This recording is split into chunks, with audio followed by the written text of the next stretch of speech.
نحمده ونصلي على رسوله الكريم أما بعد. قال الله تبارك وتعالى في القرآن المجيد والفرقان الحميد: قل جاء الحق وزهق الباطل إن الباطل كان زهوقا. صدق اللہ العظیم. معزز سامعین اور حاضرین، دیکھنے والے سننے والے تمام کو محبت بھرا السلام علیکم ورحمۃ اللہ وبرکاتہ. ہمارا یوٹیوب چینل مفتی مجاہد الحق اسپیچ کو آپ سبسکرائب کر لیں، لائک اور شیئر کر دیں. اللہ آپ کو جزائے خیر دے. آج آپ کے سامنے فتح مکہ کی پوری رودا اور پوری داستان ڈیٹیل آپ کے سامنے رکھنا چاہتا ہوں. اس سے پہلے تھوڑا سا ہمیں فتح مکہ جو ہے 20 رمضان سن 8 ہجری کے اندر یہ اللہ نے آپ کو عظیم فتح عطا فرمائی. اس سے پیچھے میں تھوڑا سا آپ کو لے جانا چاہتا ہوں سن 6 ہجری کے اندر. پیارے پیغمبر جناب محمد الرسول اللہ صلی اللہ علیہ وسلم 1400 صحابہ لے کر سن 6 ہجری ماہ ذوالقعدہ کے اندر مکہ کے اندر عمرہ کی قضائی کے لیے تشریف لے جاتے ہیں. لیکن 7 کوس دوری پر آپ کو حدیبیہ کے مقام کے اوپر کفار نے روک لیا کہ ہم آپ کو عمرہ کرنے کی اجازت ہرگز نہیں دیں گے. اللہ کے نبی علیہ الصلوۃ والسلام کے پاس مکہ کے سرداروں میں سے سفیروں میں سے عروہ بن مسعود ثقفی بھی تشریف لائے اور اللہ کے نبی کے اخلاق سے متاثر ہوئے. ادھر سے اللہ کے نبی علیہ الصلوۃ والسلام نے اپنی طرف سے ایک اور آدمی بھیجا جن کا نام خراش بن امیہ. ان کو کافروں نے قتل کرنا چاہا لیکن 2 رشتہ داروں نے ان کی جو ہے جان بخشی کروائی. اللہ کے نبی نے حضرت عثمان غنی کو بھیجا رضی اللہ تعالی عنہ. ان کی بھی قتل کی شہادت کی خبریں آنے لگیں. اللہ کے نبی علیہ الصلوۃ والسلام نے صحابہ سے عہد کیا: صحابہ میرے ہاتھ پر بیعت کرو. ان الذین یبایعونک انما یبایعون اللہ ید اللہ فوق ایدیہم. 1400 صحابہ کرام رضوان اللہ تعالی علیہم اجمعین نے اللہ کے نبی کے ہاتھ مبارک کے اوپر بیعت کی کہ آج حضرت عثمان غنی رضی اللہ تعالیٰ عنہ کا بدلہ لیے بغیر یہاں سے نہیں جائیں گے. اور پھر بعد میں پتہ چلا کہ یہ خبریں ساری جھوٹی تھیں. حضرت عثمان غنی رضی اللہ تعالیٰ عنہ عافیت و خیریت کے ساتھ موجود ہیں. تو اللہ کے کرنا دیکھیں کہ اللہ نے غیب کا جو علم ہے، یہاں ایک نقطہ بھی سمجھتے جائیں کہ اللہ نے غیب کسی کو نہیں دیا.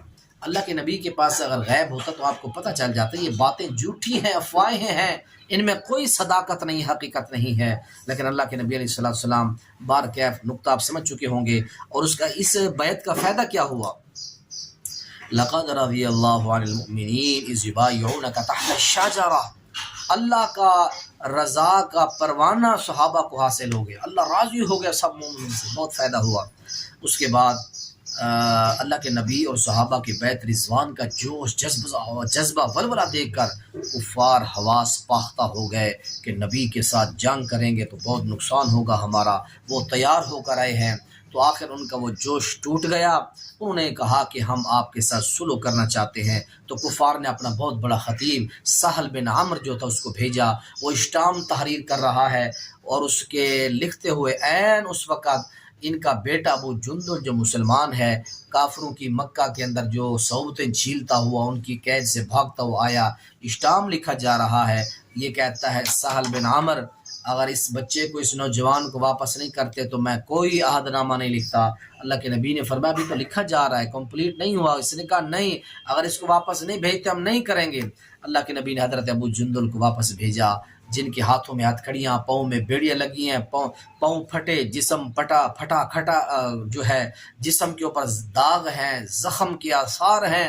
غم کی عالم میں اللہ کے نبی کا حکم آیا: آتاکم الرسول فخذوہ وما نہاکم عنہ فانتہوا کی. یہ عظیم مثال بنتا ہوا، اس آیت کا مصداق بنتا ہوا انہی زخموں کے ساتھ حضرت ابو جندل روتے ہوئے واپس جاتے ہیں. اللہ کے نبی نے وعدے کی پاسداری کی ہے اور شرطیں لکھتا ہے ابو سہل. اس نے پہلی شرط یہ لکھی کہ آپ اگلے سال آئیں گے اور اگلے سال عمرے کے لیے آئیں گے. اس سال آپ کو عمرہ نہیں کرنے دیں گے. اگلے سال بھی صرف 3 دن آپ کو اجازت ہوگی. اسلحہ لے کر نہیں آئیں گے. کوئی بندہ مکہ سے نہیں لے کے جائیں گے. اگر مکہ سے کوئی آپ کے پاس جائے گا تو آپ نے ان کو واپس کرنا ہے. معاہدہ ہو گیا. اللہ کے نبی علیہ الصلوۃ والسلام نے وہ قربانیاں ذبح کی، سر وغیرہ منڈوائے اور اللہ کے نبی واپس آ گئے. تو حضرات محترم یہ ساری باتیں چلتی رہیں. تو صحابہ کے اوپر شرط تھی کہ صحابہ کوئی مکہ سے مدینہ نہیں آ سکتا. تو یہاں مشکات شریف جلد ثانی کے اندر ایک واقعہ حضرت ابو جو ہے بصیر رضی اللہ تعالیٰ عنہ کا ہے. اللہ کے نبی کے پاس ہے تو کفار نے 2 بندے بھیجے، اللہ کے نبی نے فرمایا ٹھیک ہے جی، وعدے کے مطابق ہم ابو بصیر رضی اللہ تعالیٰ عنہ کو اپنے پاس نہیں رکھتے، ہم ان کو واپس بھیجتے ہیں۔ تو حضرت ابو بصیر ان کے ساتھ چلے گئے، ایک کو قتل کر دیا، دوسرا بھاگ گیا، اس نے جا کے کافروں کو بتایا۔ تو حضرت ابو بصیر رضی اللہ تعالیٰ عنہ نے کو بارے میں کافروں نے آ کے اللہ کے نبی کو بتایا کہ آپ کے بندے نے ہمارے ساتھ ایسا ایسا کیا ہے۔ تو اللہ کے نبی علیہ السلام کو حضرت ابو بصیر نے فرمایا کہ حضور آپ نے تو مجھے ان کے سپرد کر دیا تھا، تو آپ کا جو ذمہ تھا وہ ختم ہو گیا، اب کافر جانے میں جانوں۔ تو آپ نے ایک سہلی سمندر کے دریا کے ساحل کے اوپر کنارے پر آپ نے ڈیرا لگا لیا۔ مکہ سے جتنے لوگ آتے وہ حضرت ابو بصیر کے پاس ٹھہرتے۔ حضرت ابو بصیر کا ایک بہت بڑا جو ہے قبیلہ بن گیا، لوگوں کی تعداد بڑھ گئی، تو جو بھی کافروں کا دستہ وہاں سے گزرتا ان کو لوٹ لیتے۔ بالآخر کافر مجبور ہو گئے، انہوں نے کہا اللہ کے نبی جی جو آپ کے مسلمان مکہ سے بھاگ کر آئے ہیں اور آپ بھی ان کو پناہ نہیں دے رہے، کیونکہ آپ وعدہ کر بیٹھے کہ میں کسی کو پناہ نہیں دوں گا، ہم کافر کہتے ہیں کہ آپ ان کو پناہ دیں، ہماری طرف سے اجازت ہے۔ تو کافروں نے خود اس شرط کو توڑ دیا۔ بارکیف صحابہ رضوان اللہ تعالیٰ علیہم اجمعین نے یہ ساری باتیں مانی اور خوش اسلوبی کے ساتھ ان کو پورا کیا۔ اس کے بعد آگے جو 7واں سال آیا، غزوہ خیبر ہوا سن 7 ہجری کے اندر، 1600 مسلمانوں کی تعداد ہے اور اسی طرح کافروں کی 20,000 کی تعداد ہے۔ خیبر کے 6 قلعے ہیں، بڑی مضبوط قوت ہے، لیکن اللہ جانتا ہے، تاریخ کی کتابیں آپ اٹھا کے دیکھیں، حضرت علی، حضرت عمر، حضرت ابوبکر صدیق، یہ صحابہ انہوں نے جا کے اپنی جان کے ساتھ نذرانے دیے اور بڑی جرت اور ہمت کے ساتھ جنگ لڑی۔ مرحب جیسے مردود کو حضرت علی المرتضیٰ رضی اللہ تعالیٰ عنہ نے واصل جہنم کیا، خیبر فتح کیا۔ خیبر فتح کرنے کے بعد پھر ایک اور جنگ آئی، جنگ موتا۔ یہ ساری جنگیں ہو رہی ہیں، یہ بڑی فتح کی طرف سے یہ ساری یہ باتیں جا رہی ہیں۔ اللہ کے نبی نے سن 6 ہجری کے اندر یہ صلح حدیبیہ کا معاہدہ لکھ کر بڑا صبر کیا۔ اللہ کے نبی نے کہا تھا صحابہ ایک وقت آئے گا اللہ تمہیں بڑی شاندار فتح عطا کرے گا۔ تو یہ ساری جنگیں یہ اسی بڑی فتح کے پیش خیمہ اور دیباچہ تھے۔ تو اللہ کے نبی نے خیبر کی جنگ لڑی، اللہ نے فتح عطا فرمائی اور خیبر سارا مسلمانوں کے قبضے میں ہوا۔ اگلے سال سن 8 ہجری ہے، 8 ہجری کے اندر جنگ موتا، اس کا پس منظر یہ تھا کہ بصرہ کے ایک سردار نے نبی مکرم صلی اللہ علیہ وسلم کے ایک قاصد حارث بن عمیر کو شہید کر دیا۔ اللہ کے نبی نے انتقام کے لیے صحابہ کو بھیجا۔ تو مسلمانوں کی تعداد 3,000 ہے اور کافروں کی 1,00,000 جو ہے تعداد ہے۔ اللہ کے نبی نے فرمایا کہ سب سے پہلے کمانڈر جو ہیں وہ زید بن حارثہ ہوں گے، ان کے بعد حضرت جعفر طیار ہوں گے، ان کے بعد عبداللہ بن رواحہ رضی اللہ عنہم ہوں گے۔ اسی ترتیب سے گئے، جنگ لڑی، تینوں صحابہ شہید ہو گئے۔ حضرت جعفر طیار کی داستان بھی آپ نے سنی ہوگی، ان کے دونوں بازو کٹ گئے، بچے کھچے بازوں سے انہیں اس علم کو سنبھالا اور پھر وہ بھی شہید ہو گئے۔ حضرت عبداللہ بن رواحہ بھی شہید ہو گئے۔ چوتھے نمبر پر حضرت خالد بن ولید رضی اللہ تعالیٰ نے کمان سنبھالی اور مسلمانوں کے لشکر کو کافروں کے نرغے سے نکالا۔ تو جنگ موتا بھی اختتام پذیر ہوئی اور اس کے بعد سن 8 ہجری ہے، جنگ موتا بھی ختم ہو چکی ہے اور اب یہ مسئلہ بنا فتح مکہ کے طرف آتے ہیں۔ اللہ کے رسول علیہ السلام نے مکہ پر یہ جو آپ نے حملہ کر کہہ لیں سے یا آپ نے اس کے اوپر یلغار کیوں کی، اس کی ایک مین وجہ ہے۔ سبب کیا ہے فتح مکہ کا؟ 2 قبیلے تھے، ایک قبیلے کا نام ہے بنو خزاع اور دوسرے قبیلے کا نام ہے بنو بکر۔ بنو خزاع مسلمانوں کا دوست حلیف قبیلہ تھا اور کافروں کا جو تھا قریش کا وہ بنو جو ہے یہ دوسرے بکر، یہ ان کے قبیلے کے قریشیوں کے دوست تھے۔ تو معاہدہ یہ تھا کہ مسلمانوں کا جو دوست قبیلہ خزاع، اس کے اوپر کفار حملہ کریں گے تو سمجھو مسلمانوں پر انہوں نے کیا ہے، اگر کوئی کافروں کے دوست قبیلے پر حملہ کرے گا تو سمجھو کہ انہوں نے کس کے اوپر حملہ کیا؟ قریش کے اوپر حملہ کیا۔ تو ہوا کچھ یوں کہ اللہ کے نبی کا جو دوست قبیلہ تھا خزاع، اس کے اوپر قریشیوں کے دوست قبیلے بنو بکر نے عین حرم کے اندر بنو خزاع کا بندہ انہوں نے قتل کر دیا۔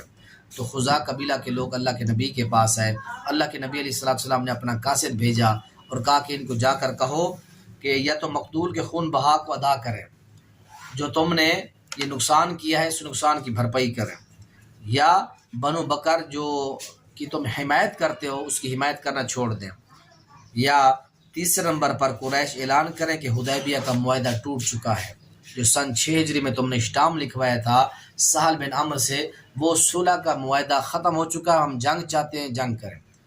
تو انہوں نے تیسری بات کو پسند کیا، کفار نے۔ اللہ کے نبی علیہ السلام نے کہا ٹھیک ہے، تمہیں اگر یہی پسند ہے کہ معاہدہ ختم، ہم آ رہے ہیں پھر جنگ لڑنے کے لیے۔ یہ اصل مین وجہ تھی کافروں کے ساتھ جنگ لڑنے کی۔ اللہ کے نبی نے تیاری شروع کر دی، اور کافروں کو ادھر سے بڑی ندامت ہوئی، یار ہم نے یہ کیا کر دیا۔ اللہ کے نبی نے تو 3 آپشن دیے تھے۔ اللہ کے نبی نے یہ کہا تھا کہ مقتول کا تم بدلہ دے دو، خون بہا دے دو، یا بنو بکر کی تم حمایت کرنا چھوڑ دو کیونکہ انہوں نے معاہدے کی خلاف ورزی کی ہے، یا تیسرا اللہ کے نبی نے فرمایا کہ ان کی حمایت چھوڑ دو، یا پھر تیسرے نمبر پر ہے کہ جنگ کا اعلان کر دو کہ حدیبیہ کا معاہدہ ختم ہو گیا، ہم جنگ چاہتے ہیں۔ تو اللہ کے نبی نے تو 3 آپشن دیے تھے، ہم نے جنگ کا پسند کیا، بڑے نادم ہوئے، شرمندہ ہوئے، سردار ابو سفیان کو بھیجا، جاؤ اللہ کے نبی سے کہیں کہ ہم آپ کے ساتھ معاہدے کی تجدید چاہتے ہیں، ہم جنگ نہیں چاہتے۔ آپ نے فرمایا وقت گزر گیا ہے۔ صحابہ نے تیاریاں شروع کر دیں، نبی پاک کا لشکر تیار ہو گیا۔ حبیب کریم علیہ السلام اپنا لشکر لے کر 10,000 کا لشکر لے کر جا رہے ہیں۔ راستے میں حلیف قبائل بھی اللہ کے نبی کے ساتھ ملتے ہوئے جا رہے ہیں۔ اللہ کے نبی مکہ میں داخل ہوئے، 3 اعلان کیے، کوئی مسلمان حملہ نہیں کرے گا جب تک تم پر کافر حملہ نہیں کریں گے۔ سنو، اسلام کے لیڈر اور محمد عربی صلی اللہ علیہ وسلم کو اللہ نے فتح عطا فرمائی ہے، فاتح بن کے جا رہے ہیں۔ اعلان کیا کر رہے ہیں کہ کسی کافر پر حملہ نہیں کرنا جب تک وہ تم پر اٹیک نہ کرے۔ دوسری شرط یہ ہے، اللہ کے نبی نے فرمایا جو حرم میں داخل ہو گیا اس کو امن حاصل ہو جائے گا، جس نے اپنے گھر کا دروازہ بند کر لیا اسے امن حاصل ہو جائے گا، جو سردار ابو سفیان کے پاس آ جائے گا اس کے گھر میں وہ بھی محفوظ سمجھا جائے گا، اس کے اوپر بھی حملہ نہیں کیا جائے گا۔ اللہ کے نبی فاتح بن کے گئے، لوگوں جب گئے سر جھکا ہوا ہے، اللہ کے نبی عاجزی کے ساتھ جا رہے ہیں، کوئی کبر نہیں ہے، کوئی تکبر نہیں ہے، کوئی فخر نہیں ہے، عاجزانہ انداز میں جا رہے ہیں۔ خانہ کعبہ میں داخل ہوئے، سب سے پہلے جا کے 300 بتوں کو توڑا، ان کو نکالا، ہاتھ میں چھڑی پکڑی ہوئی ہے، اللہ کا قرآن پڑھتے جا رہے ہیں اور ان کے منہ پر جا رہے ہیں، قل جاء الحق وزهق الباطل، حق آ گیا باطل مٹ گیا، ان الباطل کان زہوقا،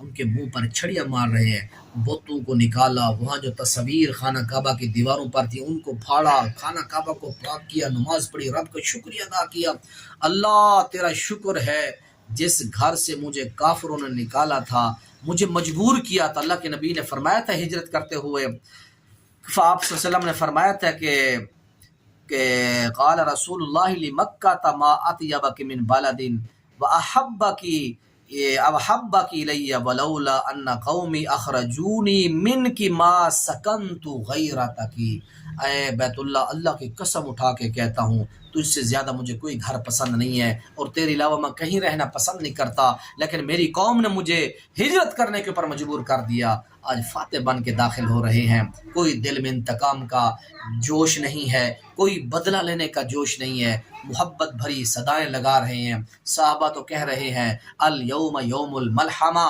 الیوم یوم الملحمہ، آج بدلے کا دن ہے، آج انتقام لینے کا دن ہے، ہم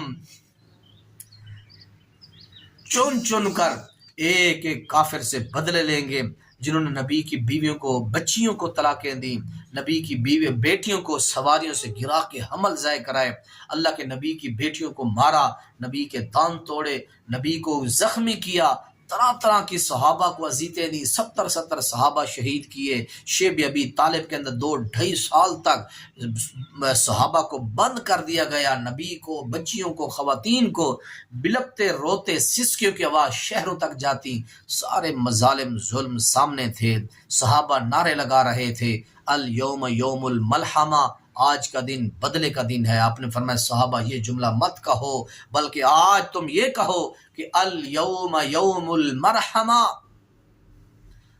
آج کا دن بدلے کا نہیں بلکہ رحم کیے جانے کا دن ہے۔ نظریں اٹھائیں، نظریں کرم اٹھائی تو سارے کھڑے ہیں، حضرت امیر حمزہ کو شہید کرنے والے، اللہ کے نبی کے صحابہ کو شہید کرنے والے، جنگوں میں پیش رہنے والے، اذیتیں تکلیفیں دینے والے، سبھی سامنے کھڑے ہیں۔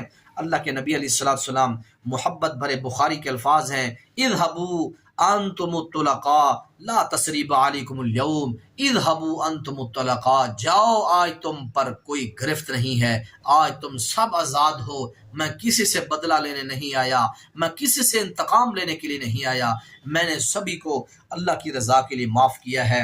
کفار کو خطاب کیا، فرمایا لوگو اللہ ایک ہے، اللہ کا کوئی شریک نہیں ہے، قومیت کا فخر یہ چھوڑ دو، اللہ نے قومیت کے فخر کو میرے پاؤں کے نیچے رکھ کے رون دیا ہے۔ سورہ حجرات کی آیت نمبر 13 کی تلاوت کی، یا ایھا الناس انا خلقناکم من ذکر و انثی وجعلناکم شعوبا وقبائل لتعارفوا ان اکرمکم عند اللہ اتقاکم، لوگو اللہ نے تمہیں ایک مرد اور ایک عورت سے پیدا کیا ہے، تمہارے قبیلے خاندان اس لیے بنائے تاکہ تمہارا تعارف اور پہچان رہ سکے، اللہ کے ہاں تم میں سے سب سے معزز وہ ہے جو پرہیزگار اللہ سے ڈرنے والا بندہ ہو، وہ اللہ کو سب سے زیادہ پیارا اور اچھا لگتا ہے۔ اللہ کے نبی علیہ السلام نے 15 دن مکہ کے اندر قیام کیا، اور قیام کرنے کے بعد معاذ بن جبل رضی اللہ تعالیٰ عنہ کو امام بنا کر مقرر کر کے اللہ کے رسول علیہ السلام پھر مدینہ الرسول کے اندر تشریف لائے۔ تو حضرات محترم، یہ ہے فتح مکہ کی داستان اور اس کے حقائق جو ہم نے آپ کے سامنے رکھے ہیں اختصار کے ساتھ۔ اللہ ہم سب کو مکہ معظمہ کے ساتھ محبت کی توفیق نصیب فرمائے۔ بابا جی ابراہیم پیغمبر کی دعا ہے کہ فجعل افئدۃ من الناس، اللہ لوگوں کے دل جھکا دے بیت اللہ کی طرف۔ آج دل کرتا ہے اللہ ہمیں مدینہ میں لے جائے، مکہ میں لے جائے، لیکن وسائل رسائل کی بندش اور کمی کی پیش نظر یہی اللہ سے دعائیں کرتے رہتے ہیں۔ دنیا جو نہیں جا سکتی، اللہ جو نہیں جا سکتے، اپنے رحم و کرم سے، اپنے وسیع خزانوں سے اللہ ان کے جانے کے اہتمام فرما۔ اللہ ان مقامات سے محبت کی توفیق نصیب فرما۔ سبحان ربک رب العزت عما یصفون وسلام علی المرسلین والحمد للہ رب العالمین۔